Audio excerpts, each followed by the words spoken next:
Hello everybody. क्या हाल चाल? बढ़िया। उम्मीद करते हैं आप बढ़िया होंगे। स्वागत है आपका अपने स्पेस क्लासेस में। आज हम लेके आए हैं क्लास 12 का फिजिक्स। इस टॉपिक का नाम है कूलॉम के नियम संबंधित महत्वपूर्ण। यानी कि पीछे हम लोगों ने पिछले क्लास में कूलॉम का नियम के बारे में अध्ययन किया है। आज हम लोग पढ़ेंगे कि सर इन नियम का महत्वपूर्ण तथ्य क्या है, बिंदु क्या है। आज हम उस पर बात करने वाले हैं। ठीक है, आइए बिना देरी किए क्लास शुरू करते हैं। देखिए इसके कुछ यहाँ पे कई सारे पॉइंट निकल के आए हैं, कई सारे पॉइंट है, कई सारे बिंदु हैं, मुख्य मुख्य बिंदुएं हैं। अगर एक चीज और दिया है कि यदि दोनों बिंदु आवेश है वो कौन से किस केस में रखा जाता है, तब उस समय कूलॉम के नियम के अनुसार उस पर जो बल लग रहे हैं वो कैसे कार्य कर रहे हैं। आज हम सारा चीज डिस्कस करेंगे। देखिए पहला कूलॉम के नियम के संबंधित महत्वपूर्ण तथ्य में पहला पॉइंट ये है, कह रहा है कि कूलॉम का नियम प्रायोगिक परीक्षण के आधार पर, यानी कि कूलॉम का नियम प्रायोगिक प्रक्षेपणों है ना, ये प्रक्षेपणों यानी कि प्रेक्षणों है। कूलॉम का जो नियम है, कूलॉम का नियम प्रायोगिक यानी कि प्रयोग के दौरान प्रेक्षणों पर आधारित यानी कि प्रयोग पर ही आधारित है, अन्य किसी चीज पर आधारित नहीं है, जिसे सैद्धांतिक रूप से स्थापित नहीं कर सकते हैं। यानी कि इनको सैद्धांतिक रूप से स्थापित हम लोग नहीं कर सकते, क्लियरफाई नहीं कर सकते हैं। दूसरा बात है, यह नियम बिंदु आवेशों के लिए सत्य है। यह नियम केवल किसके लिए सत्य है? बिंदु आवेशों के लिए सत्य है, न कि अन्य किसी के लिए नहीं है। यह केवल जो सत्य कूलॉम का जो नियम जो कह रहा है कि सत्य है, तो केवल बिंदु आवेशों के लिए ही सत्य है। देखिए जैसे कि बिंदु आवेश है, इन्हीं के लिए सत्य है, बाकी अन्य से किसी चीज के लिए सत्य नहीं है। ठीक है, आगे कह रहा है कि यह नियम नाभिक दूरियों यानी कि सर नाभिक की जो दूरियां होती हैं उन दूरियों के लिए लागू नहीं होता। यह जो नियम होता है हमेशा बड़े दूरियों के लिए लागू होता है, छोटे दूरियों के लिए लागू नहीं होता है। ठीक है, तीसरी बात यह है कि यह बल द्विवस्तु अंतर क्रिया यानी टू बॉडी इंटरेक्शन है। यानी कि यह जो होता है दो वस्तुओं के बीच, यह बल जो होता है कूलॉम के नियम द्वारा जो बल लगाए जाते हैं वो दो वस्तुओं के बीच कार्य करता है। आगे और इसमें दिया है कि दो बिंदु आवेशों के बीच कार्यता बल अन्य आवेशों की उपस्थिति से प्रभावित नहीं होता है यदि उनके बीच की दूरियां क्या होती है? अप्रभावी है। मान लेते हैं यहाँ पे कोई एक आवेश है, यहाँ पे कोई एक आवेश है, इससे कुछ दूरी पर हमारा एक और आवेश है, फिर इसी से कुछ दूरी पे एक और हमारा आवेश है, यहीं से कुछ और दूरी पे एक और हमारा आवेश है। तो इनके बीच की दूरियां क्या है? समान है। इन सब के बीच की दूरियां क्या है? समान है। यदि इन सभी आवेशों के बीच की दूरियां समान है तो सर इन दोनों आवेशों पे जो हमारा बल कार्य करेगा वह इन सभी आवेशों के कारण इस पे कोई प्रभाव होने वाला नहीं है। जैसा कह रहा है कि दो बिंदु आवेशों के बीच कार्यता बल, यानी इन दोनों पे जो हमारा बल कार्य कर रहा है वह बल अन्य आवेशों की उपस्थिति से प्रभावित नहीं होगा। यानी कि इन सभी आवेशों से इनके ऊपर, इस बल के ऊपर किसी प्रकार का कोई प्रभाव पड़ने वाला नहीं है। क्यों नहीं है? क्योंकि इनके बीच की दूरियां क्या है सर? समान है। यदि कई सारे आवेश दिए हुए हैं और वे सारे आवेश एक दूसरे के, यानी कि वे सारे आवेश एक निश्चित बिंदु से r दूरी पर स्थित होते हैं, तो दो आवेशों के बीच लगने वाला जो बल होता है वो अन्य आवेशों के माध्यम से इस पर कोई प्रभाव नहीं पड़ता है। ऐसा इसलिए होता है क्योंकि इनके बीच की दूरियां क्या होती हैं? समान होती हैं। तीसरा बात है कि कूलॉम का नियम के अंतर्गत कार्यता स्थिर वैद्युत बल संरक्षित होता है। जो इन आवेशों पे बल लग रहा है ना, वो बल क्या होता है? कंजर्वेटिव होता है, यानी कि संरक्षित होता है। यानी कि कहने का मतलब ये है कि यह बल क्या होता है? फिक्स होता है, बदलने वाला नहीं होता है। ये भी कह सकता है कि इस बल को तोड़ा नहीं जा सकता है। ठीक है, संरक्षित का मतलब ये होता है सुरक्षा होता है, कंजर्व होता है, एकदम सेफ रहता है। ठीक है, आगे देखिएगा, यदि आगे क्या है, यदि दोनों बिंदु आवेश निर्वात में होते हैं, देखिए इसमें और भी पॉइंट आ रहा है कि यदि दोनों बिंदु आवेश निर्वात में होते हैं तब उन पे कार्यरत जो बल है वो हमारा कुछ ऐसे कार्य करेगा। और यदि वही दोनों बिंदु आवेश किसी के परावैद्युतांक माध्यम में स्थित होता है, तब जब उन पे लगने वाला बल होता है कुछ ये आता है। ठीक। और यदि दोनों आवेश दोनों अलग अलग परावैद्युतांक माध्यम में आए तब क्या होगा? यदि दोनों आवेश दो अलग अलग परावैद्युतांक माध्यम में आता है तो क्या होता है? तब उन पे जो लगने वाला बल होता है वो हमारा क्या होता है? 1/4 पाई एप्सिलॉन Q1 Q2 अपान में क्या हो जाएगा? R1 रूट में K1 प्लस R2 रूट में K2 हो जाता है। आ गई बात समझ में? देखिए फास्ट रिवीजन करा देते हैं, यहाँ तक समझ में आ गया। फास्ट रिवीजन करते हैं कि कूलाम के नियम संबंधित महत्वपूर्ण तथ्य। पहला तथ्य क्या है? कूलाम का नियम प्रायोगिक परीक्षणों पर आधारित है, यानी केवल प्रयोगों पर आधारित है, अन्य किसी वर्ग पर आधारित नहीं है। वैसे हम लोग इसका प्रयोग नहीं कर सकते हैं, जिसे सैद्धांतिक रूप से स्थापित नहीं किया जाता, यानी कि फिक्स रूप से इसको हम लोग नहीं मान सकते हैं।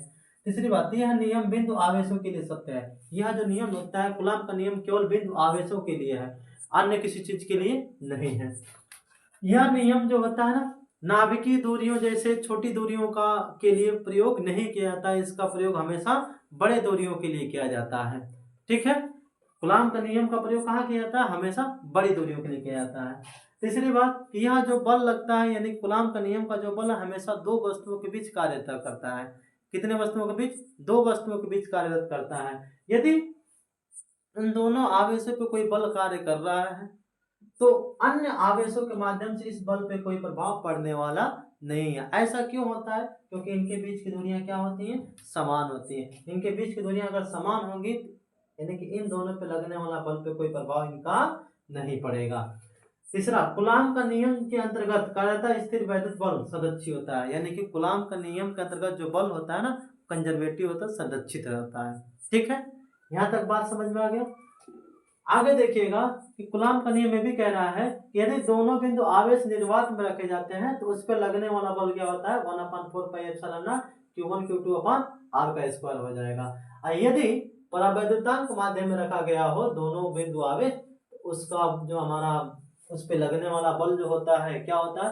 F = 1/4 पाई एप्सिलॉन नॉट के Q1 Q2 अपान R का स्क्वायर। अब सबसे बड़ी बात आ रही है कि सर दोनों बिंदु आवेश दो अलग अलग परावैद्युतांक में, देखो ये अलग है ये हमारा अलग है, दोनों सेम परावैद्युतांक नहीं है, ये दोनों क्या है? हमारे अलग अलग है। और जब अलग अलग परावैद्युतांक में रहता है तो इनकी दूरियां भी क्या होती हैं? अलग अलग होती हैं। और दूरियां अलग अलग हो जाने के कारण इन पे जो हमारा कार्यरत बल होगा वो F बराबर 1/4 pi epsilon nought Q1 Q2 upon R1 K1 root में K1 प्लस R2 रूट में K2 हो जाएगा। ठीक है, यहां तक क्लियर हो गया? नोट कर लीजिए। चलिए मिटा देते हैं।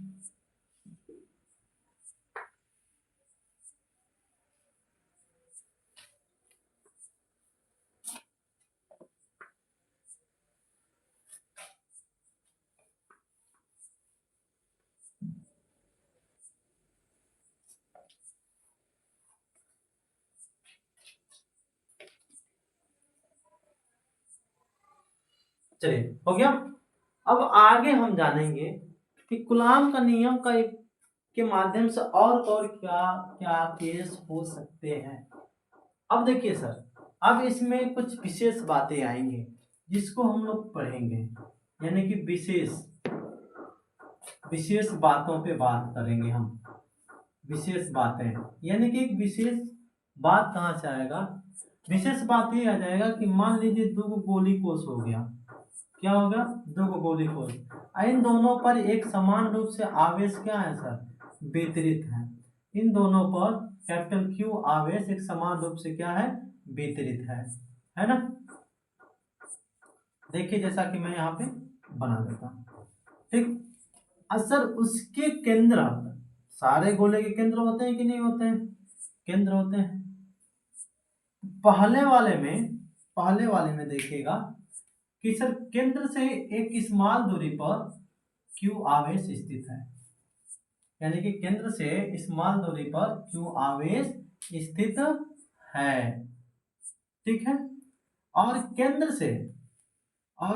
से सतह के बीच की दूरी क्या हमारी? कैपिटल R है।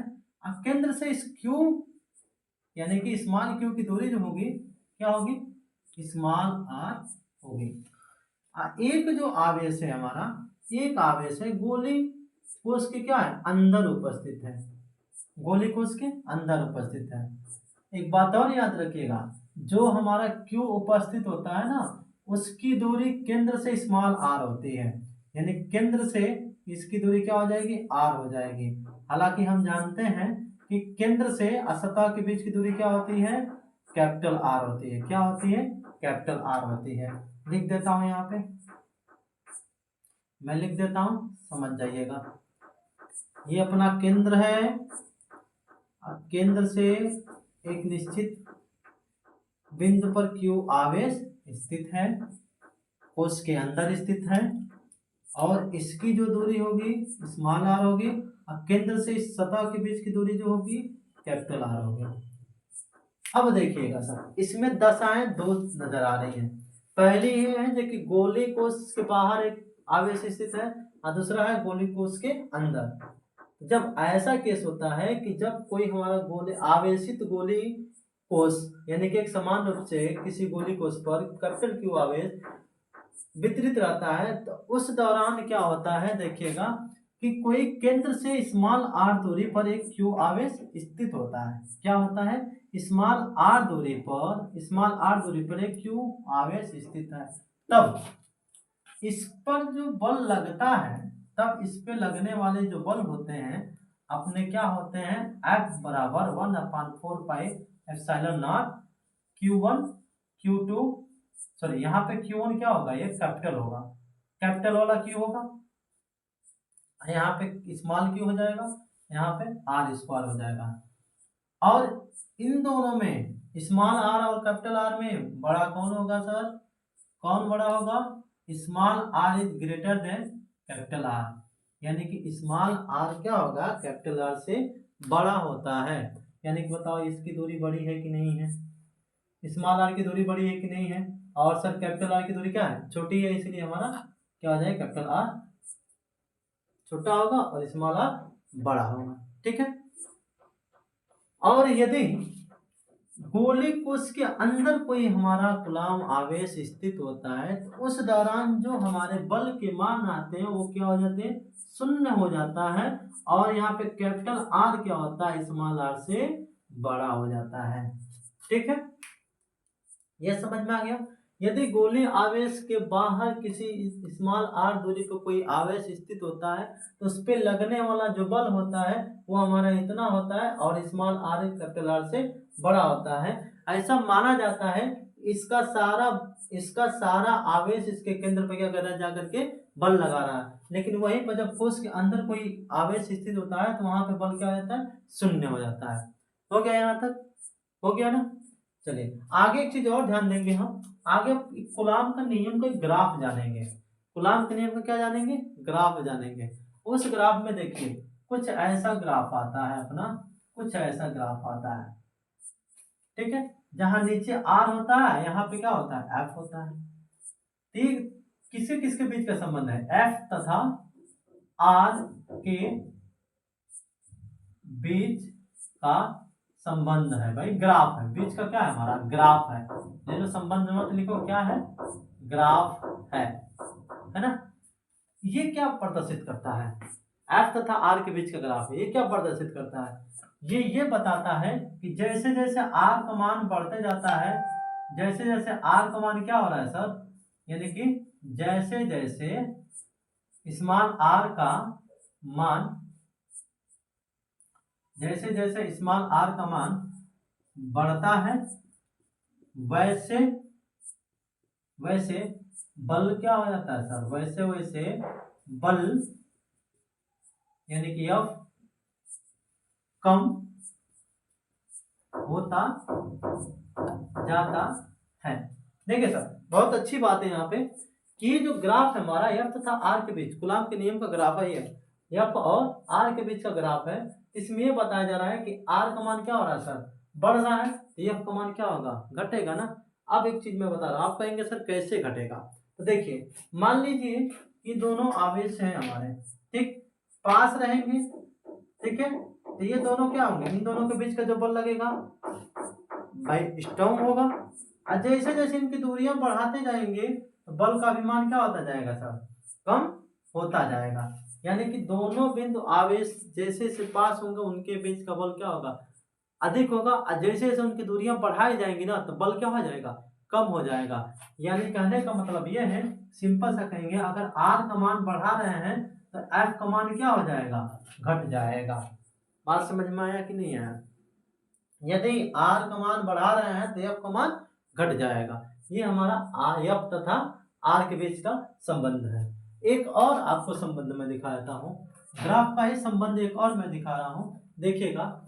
यदि एफ और 1/r² दिया हो तब इसके बीच का संबंध क्या होता है, इसके बीच का सीधा ग्राफ होता है, इनके बीच का बिल्कुल सीधा ग्राफ होता है, ऐसे होता है, ठीक है।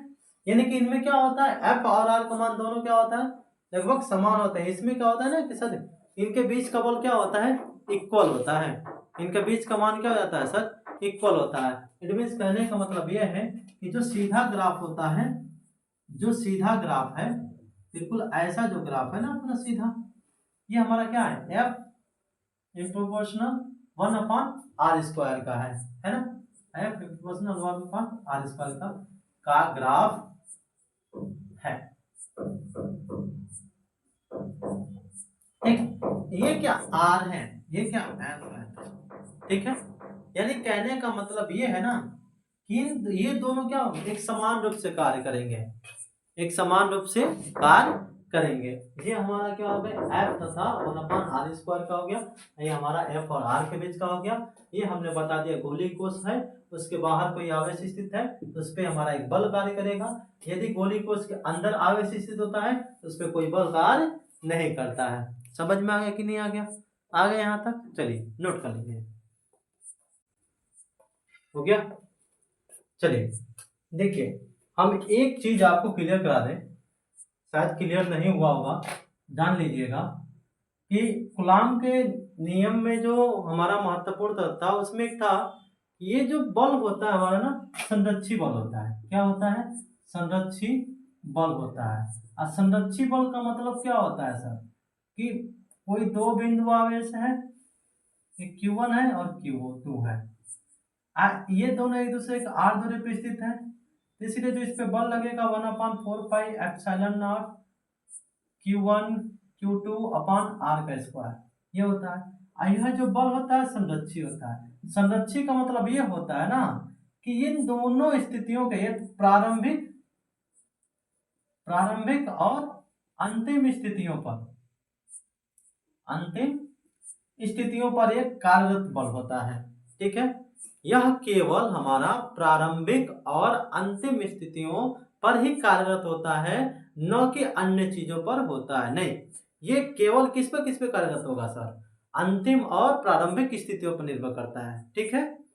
और यही इस पे जो अंतिम और प्रारंभिक स्थितियों के बीच जो बल कार्य करते हैं ना, उसी बल को हम लोग क्या कहते हैं, संरक्षी बल कहते हैं। क्या कहते हैं, संरक्षी बल कहते हैं, ठीक है। समझ में आ गया संरक्षी बल किसे कहते हैं? देखिए आपके कूलाम के नियम के महत्वपूर्ण तथ्य में बताया गया होगा, ठीक है। तो मैंने आपको क्लियर करा दिया। देखिए वो प्रारंभिक और अंतिम स्थितियों के बीच का एक ऐसा बल होता है जिसको हम लोग क्या कहते हैं, संरक्षी बल कहते हैं। जैसे कि आप गुरुत्वाकर्षण में पढ़े हैं कि गुरुत्वाकर्षण भी क्या है, हमारा एक प्रकार का संरक्षी बल है, ठीक है।